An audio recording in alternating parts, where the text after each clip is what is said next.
Hello and welcome. You are now looking at the website zoom.us, also known as zoom.com. Zoom.com is made for online meetings where you can share your screen and your camera as well as message in real time. And most notably, it can also be used as a webinar system. Individuals can join your online meeting if they have connecting through their personal computer or their mobile device. And from a mobile device, Zoom does allow both starting as well as joining online meetings and webinars. So in this course, we will look at the process of setting up and starting your online meetings and webinars. We'll look at the Zoom meeting software in both its basic and advanced forms. We'll also look at integrations with third-party applications. We'll look at those primarily used through the native application. In particular, we'll look at both scheduling and storage options. So we'll start the process with a discussion of plans and pricing and those most likely to be used by both entrepreneurs and information creators. Okay, so with that, thanks, and I will see you in another video. Welcome back. Now, if you come to zoom.com and you go to the link that says plans and pricing, that's going to open up to this pricing page. And what you're going to notice is that there is a free version which will allow you to have up to 100 participants in any meeting up to 40 minutes long. You can have unlimited one-to-one meetings or group meetings, and those group meetings include video conferencing with video and audio and the ability to see the speaker in full screen. You also have web conferencing, which means that individuals can join using their mic and headset from their personal computer or their mobile device. In terms of group collaboration, you'll notice that there are breakout rooms available, as well as screen sharing using an iPad or iPhone application. Now, when you move from free to a paid plan, you will then be able to hold your meetings at least 24 hours instead of the 40 minutes.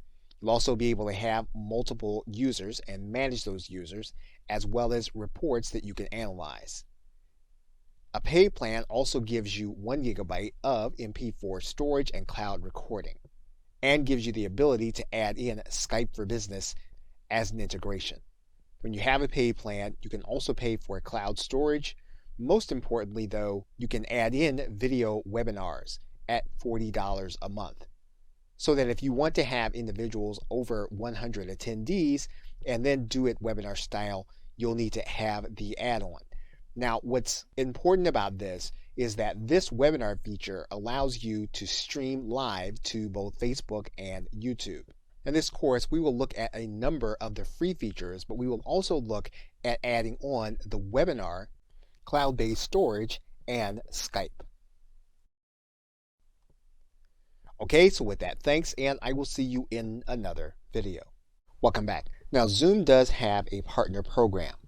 If you hit Control and then the End button, you'll come all the way down to the bottom. You'll notice here on the left-hand side that there is a link to partners. And what you can do is you can click this link that says Refer a Friend. And when someone subscribes to Zoom as a new customer, you'll get points. Those points can then be redeemed as either a gift card or a check. You can also make a formal application to become a reseller or a referral partner. This will require that you fill out an application where you will click this button and you'll fill out the information so that you can be assessed by Zoom. So the simplest aspect of their partner program would be to click this button that says Invite Friends. And you'll notice here that to become part of the referral program, you'll need to be one of their paying customers. So in this case, we are going to go ahead and upgrade to our Pro account. What you'll notice here is that the referral program is only going to be available to you when you become a paying customer of Zoom. Okay, so with that, thanks, and I will see you in another video. Welcome back. Now in this video, we're going to take a look at your meeting settings. I'm going to go to My Account, and you're going to have a number of default settings available to you. In most cases, you can start using the webinar system with the default settings. One thing you'll want to pay attention to is whether you want your visitors to chat in most of your meetings. And again, when you do this, this is going to set up your default settings for all of your webinars. So you'll want to determine how you want to interact with individuals on your webinars. Now, if you have individuals participating with you, you'll want to determine whether you're going to allow them to use the annotation tools on the shared screens. You can turn this feature off by default, and then you'll be the only one that can add notes to your shared screen. Now, if you want to add in the meeting room feature, you can do that here in this version. All you need to do is to turn the meeting rooms on. That setting will be updated, and then your breakout rooms will then be available on your webinars or your meetings. Now, although you'll go through all of the settings to determine how to customize your system, the most important one will be your email notifications. You can have emails go out when attendees join before the host does, and when a meeting is canceled. Again, these are going to be by default, and you can turn these on or turn them off. You'll also want to look at the recording tab, and you'll notice that in each case you're going to be creating a local recording. That means that your recording of your meeting or webinar is going to be saved to your hard drive. Now, if you have a paid version, you are going to have access to a cloud-based storage system. You can also make sure that your webinars are going to be automatically recorded whenever you have one, and that means that you'll need to turn this on.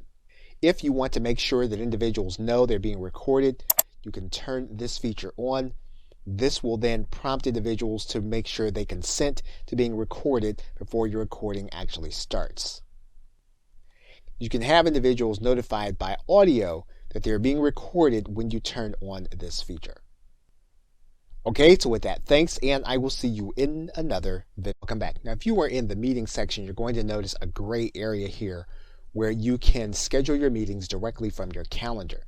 You can use a Microsoft Outlook plugin, which will connect to your desktop if that's what you use. You can extend using Google Chrome or with Firefox. Now, for the purposes of this video, we're going to download the Chrome extension. What we're going to do now is we're going to click Add to Chrome. And then we're going to click Add Extension.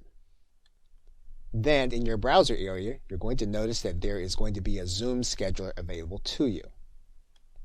Once you have this dialog box, you're going to want to sign in to your Zoom account. Now, once you're signed into Zoom, what you'll be able to do from Google Chrome is you'll be able to pick a date from your Google Calendar. You're going to click on the title and the name, and then what you'll be able to do here is you'll be able to click this link that says Make It a Zoom Meeting. That event will then be saved in your Google Calendar, and you'll notice then that the link is then saved. You'll also then notice, if you refresh your page, that the meeting will be saved in your Zoom group of meetings. Okay, so with that, thanks, and I will see you in another video. Welcome back. Now, you can manage the users on your account by going to User Management and clicking Users. Now, this is going to be a paid feature, so we're going to upgrade our account so that we can take a look at this feature. So once we've upgraded, we can add additional free users, again, depending on our plan. So what we're going to do is we're going to click Add Users, and then we're going to add those users with their email address. What we're then going to do is click the Add button. That individual will then be part of our pending users. They'll then have to check their email in order to become part of our account. That individual will then have a Zoom account invitation. They'll then need to click this link to activate their account. They will then have a free level of your account to schedule their meetings. And then if you come back to your pending area, you hit your refresh button. That user then will be part of your users on your account. And you'll notice then that they are considered to be a basic or free member. Okay, so with that, thanks, and I will see you in another video. Welcome back. Now, you can create in-meeting closed captioning for those that will be attending your meeting or webinar. And what you're going to want to do is come into your settings area. You're going to want to click this third link. That's going to bring you down to the in-meeting or advanced section. When you find that section, you're going to come to this link as of the recording of this video. It's the third one down, we're going to click this link over, and then you will then be enabled. That means then that once we are inside of our meeting, we'll be able to come to this right side menu. We'll then be able to click closed caption. And then we have a few choices. We can assign the closed caption to an individual that is participating with us on the call, and we'll need to assign that to them here. We'll also then be able to type the transcription ourselves. And if that's the case, we're going to click this button that says I will type. We can give the URL to a third-party service, and we click this button. This is going to put the URL onto our clipboard so that we can pass it on to another individual. Okay, so with that, thanks, and I will see you in another video. Welcome back. Now in this video, we are going to start the process by creating a Zoom meeting. And what we can do is we can either start a meeting by going to this link to host a meeting right now and then distribute the link, or we can schedule a meeting for the future, determining when that time is going to be. So what we're going to do is we're going to click schedule a meeting, and then we're going to write in all of the identifying information. Now, one thing we can do is we can make this a recurring meeting. So if this meeting is going to be once a week or even once a day, we can do that by clicking this link. For the purposes of this video, we're going to take this task off. We can also require registration for this meeting. So for example, we can click this link, and then individuals will need to register before they can attend. You can determine upfront whether video cameras will be available. So for example, what we can do is we can turn on this task. This will mean that video cameras will be available for the host. We can also have video available for the participants. We can then determine how individuals are going to be able to connect. If we determine that we want them only to connect by telephone, we can do that, or by computer audio. It's likely that you'll want both to be available, so we're going to leave this as the default setting. Now again, if you're going to be distributing the link and individuals are going to register, some of these things that you'll be doing on a case-by-case basis. If you want individuals to be able to join the room before you get there, you can click Enable Join Before Host. We're going to untick this.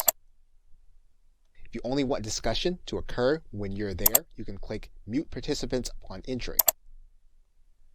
And you can use the long meeting ID, but again, if you're going to be distributing the link, you don't have to do this. Now, what you can do is you can enable a waiting room so that when individuals come, they can then be part of a waiting room instead of seeing the standard Zoom screen. Now, because we're using a paid plan, we can determine that we want this meeting to be recorded automatically. We can say that we want it recorded in the cloud, or we can have it to be recorded on our personal computer. If you want individuals to be available to be a host in order to take over the meeting when you are not there, you can do that by putting in their email address here in this area. Once you have it, you can then click Save. What you can then do is click this link to copy the invitation, and then you can copy this invitation into an email. And then you can distribute this information. If you just want to distribute the link, you can copy this link, and then you can distribute the link to individuals to attend the meeting. Now, when the individual gets the link, they're going to be asked to download information to their personal computer in order to attend the Zoom meeting. Now, in the next video, we will start the process of starting the meeting. Okay, so with that, thanks, and I will see you in another video. Welcome back. Now that our meeting has been set, we can come back to this screen, and what we can do is we can click Start This Meeting. Now you'll find the open link to this meeting by going to this section, which is My Meetings, and you'll see it here in this area. All you'll need to do is to go to this Start link. You'll be starting the actual online meeting. When this happens, Zoom is going to start the process of opening up software that's going to download to your personal computer as well as interact with your browser. You're then going to click Open Zoom Meetings. Now, you may want to click this link that says always open these kinds of links in the associated app so that you can save time on this process. Now, for the purposes of this course, we're going to go ahead and we're going to enable this link because we're going to be doing this more than once. We're now going to click Open Zoom Meetings. Now, we've enabled the recording, so the recording is now being conducted as we speak. Now, one of the things that we have done for the purposes of this video is we have disabled the video. If we want to enable our camera, all we'll need to do is to click on top of this icon and our webcam will then be enabled. Now, we can choose to join with our computer audio, and indeed this is something that your attendees and participants are going to go through also. They're going to be able to join with their computer audio, and you're going to see that Zoom is going to remind you that the recording is not going to include audio unless you click Join Audio. So what you're going to want to do is you're going to want to click on top of this button to conduct your meeting with your own computer audio. Now, all of your controls will be at the bottom of the screen. If you want to invite individuals to participate with you, you can click this invite button and they'll be brought into your meeting. And what you'll do is you'll click this button. This is going to give you links or ways to send the invitation. What you can also do is you can choose the content that you'll be sharing, and you'll do that by clicking this button. This is going to give you the opportunity to choose the screens that you're going to be showing during your meeting. In fact, one of the things you'll see here is that there is a place for you to conduct the meeting using your mobile device. We can be even more detailed with the screen that we're going to be using, a particular portion of the screen, individual computer sound, or content from a second camera. We can also enable the chat for our participants. And what we'll need to do is to click this button, and we'll be able to type messages to everyone as well as to receive everyone. Now, when people type back to you, everyone in your group is going to be able to see these messages as they're being typed in real time. You have the ability to either stop or pause the recording by clicking this button. So if you're going to be coming to a place in the recording where you're going to have something that you don't want seen, you can pause the recording here in this area, and then you can turn it back on by clicking this link. Now, we've also discussed the closed caption option. And basically what this is going to do is this is going to give you the ability to either have someone type the notes as they're being conducted in real time, or you can type them here also. If we click this button, you'll then be able to see your controls for closed captioning. You'll also see here that you have breakout rooms, and this is going to be for your participants, not for your attendees to a particular webinar. So what you're going to want to do is you're going to want to click this button once you've completed the presentation or the meeting, and you can click this link that says End Meeting. You can then assign a host to the meeting if you just want to leave it, or if you want to end the meeting, you can click this button that says End Meeting for All. Then Zoom will begin the process of getting your meeting recording ready. You'll then determine where you want your meeting recording to be housed. And then your Zoom recording will be present in the folder that you designated. Okay, so with that, thanks, and I will see you in another video. Welcome back. Now, in cases where you're going to have more than 100 attendees, you're going to want to host a webinar. Now, on the webinar, you will not be able to have more than 100 participants. However, you will be able to have those 100 participants plus other attendees to view the content. Now, to do that, you're going to need to do that from your webinar section. And you'll notice that one of the things that a webinar allows you to do is to monetize your individual events using PayPal and Zapier. Now, in order to do that, you're going to need to add your webinar plan onto your Pro plan. That means then that you're going to need to go to your billing section of your account. And then what you'll need to do is you'll need to go to your webinar add-on. And you'll see it here in the bottom panel. And you'll see that as of the recording of this video, the webinar add-on is an additional $40 every month. What you'll do is you'll click this Add button. Now, what you'll be determining is how many participants on your calls you'll be having. So if you want to have more than 100 people participating with you, with their camera, and the ability to interact with you, you'll want to up that number from 100 to either 500 or 1,000. However, if you want 100 participants and you want the others to be able to view your content, you'll be able to do that using the webinar feature. And you can start at the lowest plan. Now, one of the things about Zoom is that you can flexibly add a program on. So you can choose not to add this feature to renew every month. So if you want to use the webinar feature for 1 month, you can do that, and you can set it so that it will not auto renew. What we're going to do is we're going to go ahead and add the webinar feature. Now you'll notice again that we have upgraded our account. You'll also notice then that the 100 participants can engage with up to 10,000 viewers. So what we're going to do now is we're going to go to the user section. We're then going to go and edit our user. We're then going to enable this individual for a webinar, and we're then going to click Save. Once we do that, we'll go back to My Webinars, and you'll notice now that the webinar section is then available, and we can now schedule a webinar. Okay, so with that, thanks, and I will see you in another video. Welcome back. Now, once you have the webinar section available, what you'll need to do here is you'll need to click this button that says Schedule a Webinar. The process is going to be very similar to creating a meeting. So you're going to write in all of your identifying information.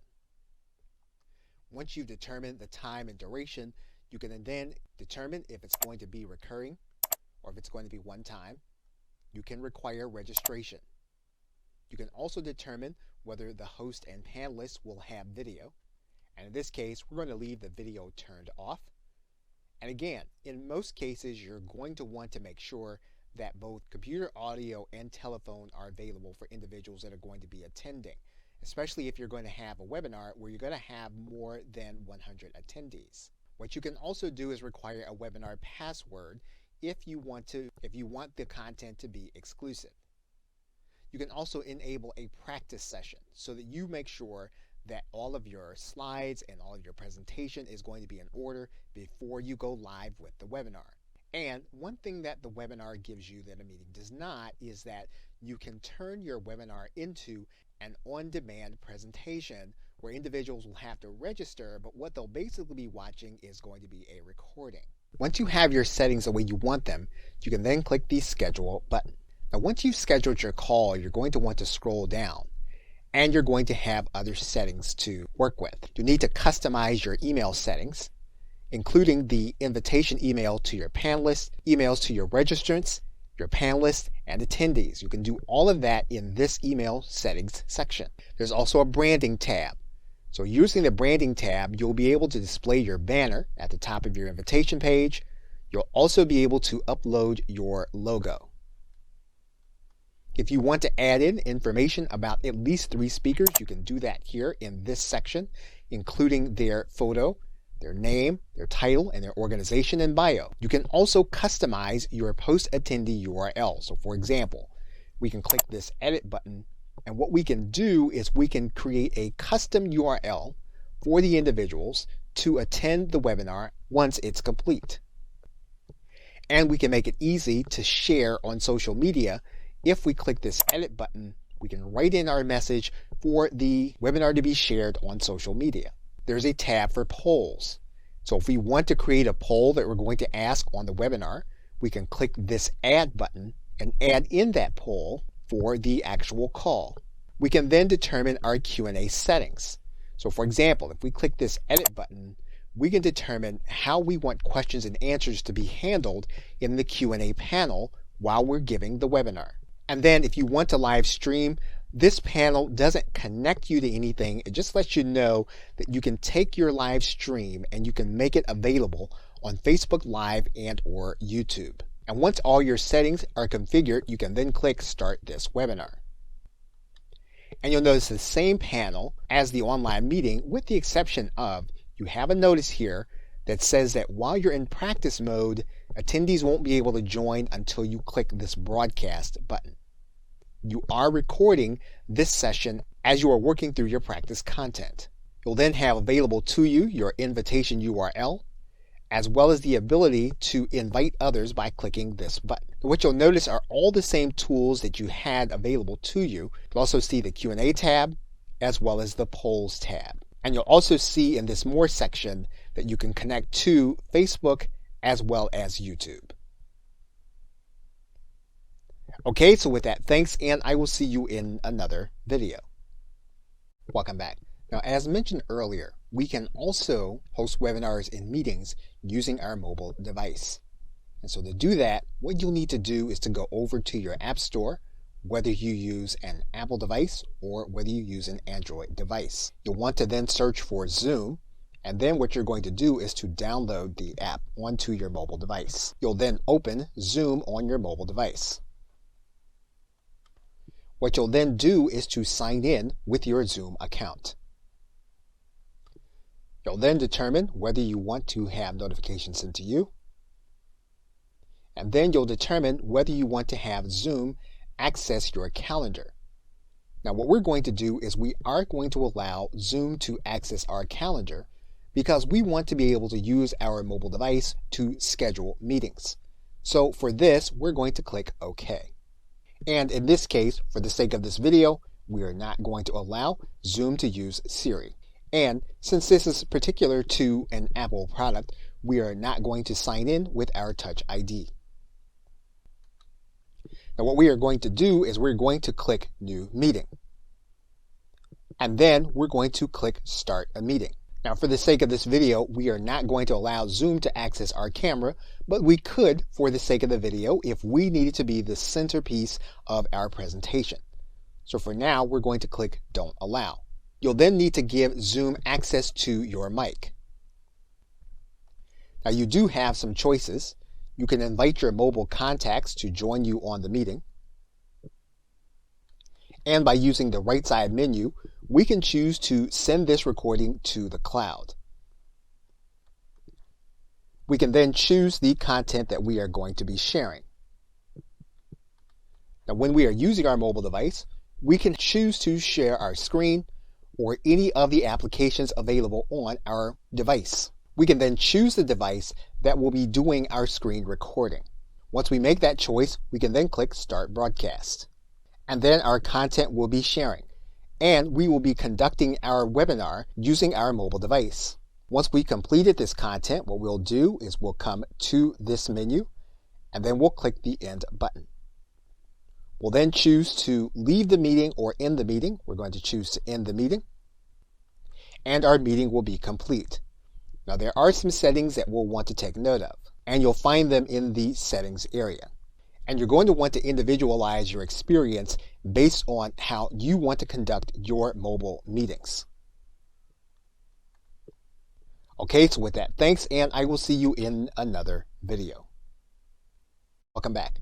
Now that our scheduler is available, what we can do is we can click this third button over, and we can schedule our meeting in our calendar. Now what you're going to need to do is you're going to need to write something descriptive about the meeting, and then we'll need to choose the starting time for the meeting. And just as we did using the desktop, we'll need to choose a duration, and when you're using your mobile device, you are going to want to specify your time zone. You'll want to then determine whether your meeting is going to be recurring or just one time. And you'll also want to determine the calendar that you use. And this will be particular to the calendar that's available on your mobile device. In this case, we'll choose our calendar, and we're going to choose iCalendar because that is the calendar that is enabled for our mobile device. You could have calendars such as Google and Outlook connected. If that was the case, you can connect them to this webinar. We then have some options. We can set it up so that we're hosting the video as soon as we start, and we can determine whether we're going to have participants on our video or not. We'll then determine what our audio availability is going to be, and then we have different advanced options available to us on our mobile device. So for example, we can choose to make sure that our meetings are recorded automatically. We can also make sure that video is going to be saved to the cloud. And once we have all of our options configured, we can then click Done. Once we do that, we'll then click the Add Link. And when we go to our calendar enabled on our mobile device, we will find then that the event is there. Okay, so with that, thanks, and I will see you in another video. Welcome back. Now, if you've saved your recording to the cloud and you have the Pro version, when you finish your webinar, one of the things you'll notice is that your recording will be processing in your recording area, and you'll need to click the tab that says Cloud Recordings, and you'll see the processing taking place. If you've done a recording and you've saved it to your local device, you'll see if you click this tab, you'll have that recording available to you, and Zoom will note the location where that recording has been saved. If we want to delete that recording, all we'll need to do is to click this link, and then we'll click this delete button.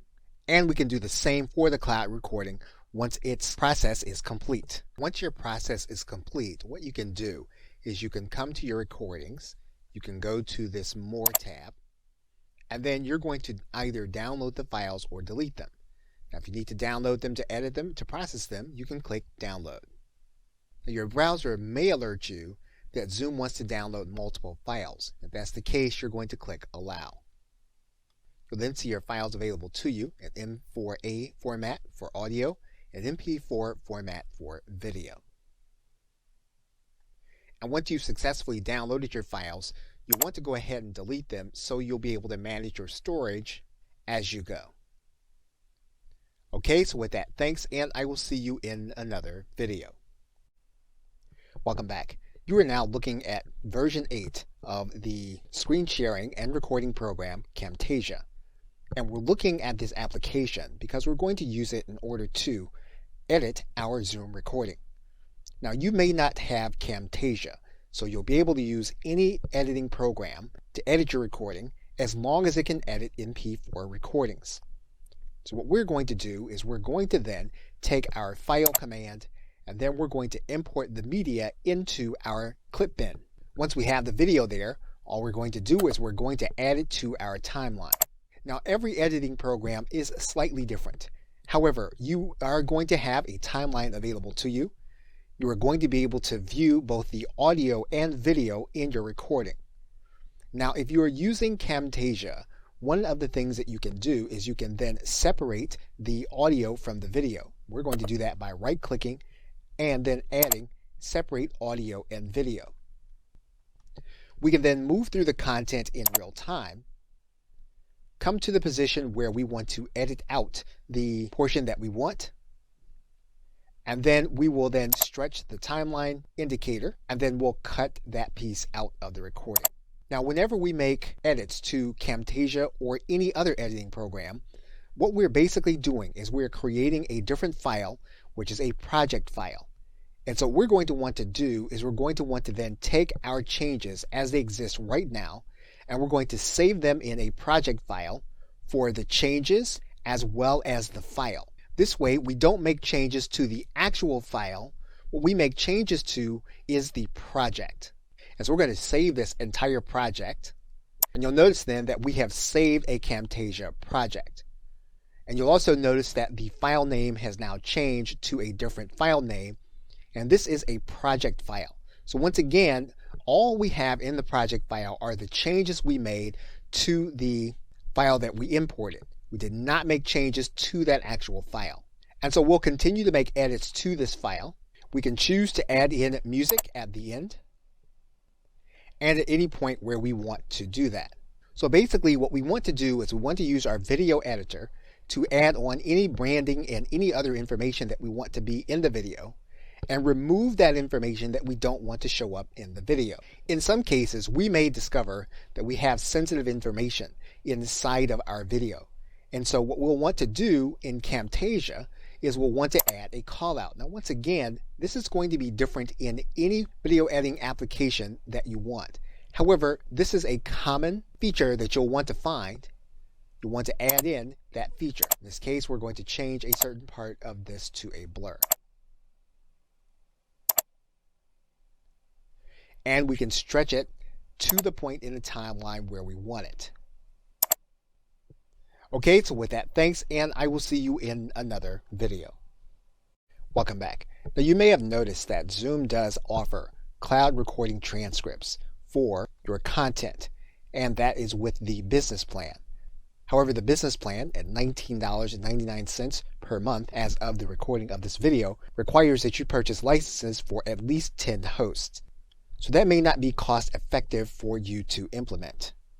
However, one thing that you can do is you can take your recording and you can download the file to your hard drive. Now that file will appear as an MP4. One option is to use third-party system Descript, which has both a free level as well as a paid level and a team level. You can also transcribe using Timmy.com, which also offers a machine transcription for a low price. However, if you'd rather have a human transcription, you can have that done at a site like Rev.com. Now, Descript, Rev, and Timmy are just a few of the options available to you. The most important fact to note is that you have low to very low cost transcription options available to you for your recording. Okay, so with that, thanks, and I will see you in another video. Welcome back. Now, Zoom does have a third-party app marketplace that will allow you to connect platforms to Zoom in order to do certain tasks. And if you go to the app marketplace and you type in YouTube and click search, you'll see that there's an application called YouTube for Zoom. And what you'll need to do then is you'll need to sign in to install this application. You'll then need to enable the application and then click install. You'll then need to authorize the app for your account. You'll then need to authorize the app for your YouTube account. You'll then click allow. The application will then be linked to your YouTube account. You'll then be able to configure Splain to work with your Zoom account. And then once you conduct your webinar, you'll then click in meeting. You'll then end your meeting. Your webinar will then start processing inside of Zoom. Now, once the webinar has completed its processing, you'll see it in your YouTube channel. And because we set up the webinar to be automatically deleted, you'll no longer see it in your cloud recordings, you'll see it in your trash. Now, in order to find the app or uninstall it, you're going to need to go to the app marketplace.